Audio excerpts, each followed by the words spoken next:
প্রিয় দর্শক শ্রোতা আসসালামু আলাইকুম। নতুন একটি ভিডিওতে সবাইকে স্বাগতম। আজ দেখাতে আসলাম আমরা ধুন্দুল চাষ। আপনারা জানেন ধুন্দুল চাষের উপযুক্ত সময় হচ্ছে ফেব্রুয়ারি থেকে সেপ্টেম্বর মাস পর্যন্ত এটা উপযুক্ত সময়। তো এখন আমরা দেখতে পাচ্ছি সারা বছরই ধুন্দুল চাষ হয়। তো ধুন্দুল চাষে কৃষকের একটি বড় ভুল নিয়ে আমি কথা বলবো। তো পুরো ভিডিওর সাথেই থাকুন, তাহলে বুঝতে পারবেন।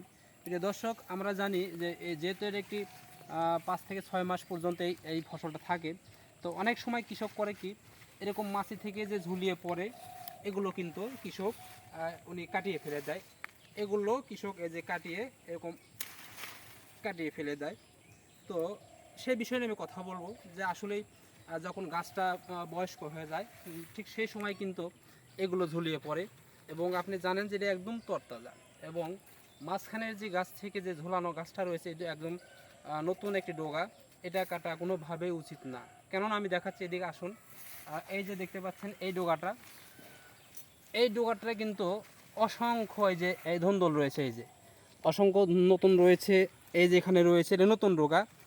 এই ডোগাগুলো না কাটিয়ে বরঞ্চ এর মাঝে মাঝে যে পাতাগুলো রয়েছে চাইলে কিন্তু এই বাড়তি পাতাগুলো এগুলো কিন্তু কৃষক কাটিয়ে ফেলে দিতে পারে, তাহলে অনেকটা ভালো। এই ডোগাগুলো এইভাবে উঠাই দিতে হবে। এই যে এমন এখানে যদি দেখা, এই যে অনেক বড় ধরেছে। কৃষক চাইলে এগুলো না কাটিয়ে এগুলো কিন্তু উপরে এইভাবে উপরে দেওয়া উচিত। এই দেখেন এদিকে অনেক, প্রায় প্রত্যেকটি ডোগাতেই অসংখ্য এই যে ধুন্দুল রয়েছে। কেননা গাছ লাস্টের দিকে, অর্থাৎ প্রায় গাছের বয়স যখন 5 থেকে 6 মাস হয়ে যায়, সেই সময় কিন্তু পুরাতন গাছের গোড়া থেকে আপনার ডোগা বের হয় না। গাছের একদম শেষ প্রান্ত থেকে কিন্তু অনেকগুলো ডোগা বের হয়, আর এই ডোগাগুলো কিন্তু মাছির নিচে পড়ে যায়। সেই সময় কৃষক কিন্তু এই ভুলটাই করে।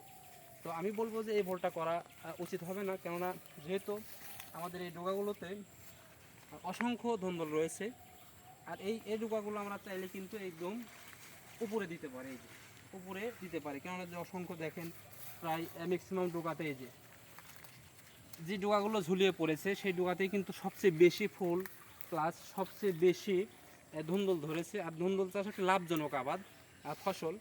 জানেন এই ফসলটা অধিক ধরে অন্যান্য ফসলের চেয়ে ধুন্দুল, ঝিঙ্গা এগুলো কিন্তু সবচেয়ে বেশি ধরে।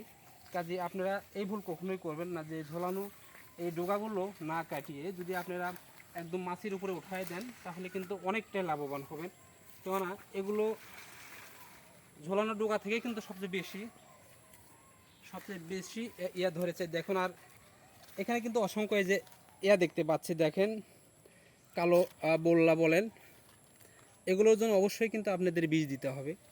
আর যেহেতু দেখেন অনেক ধরেছে, এই যে এখানে অনেক, এই যে মাঝে মাঝে কিন্তু অনেক ধরেছে।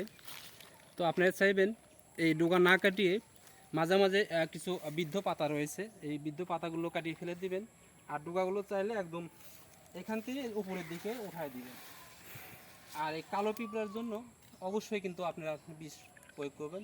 তো প্রিয় দর্শক, আজ এখানে সমাপ্ত করছি।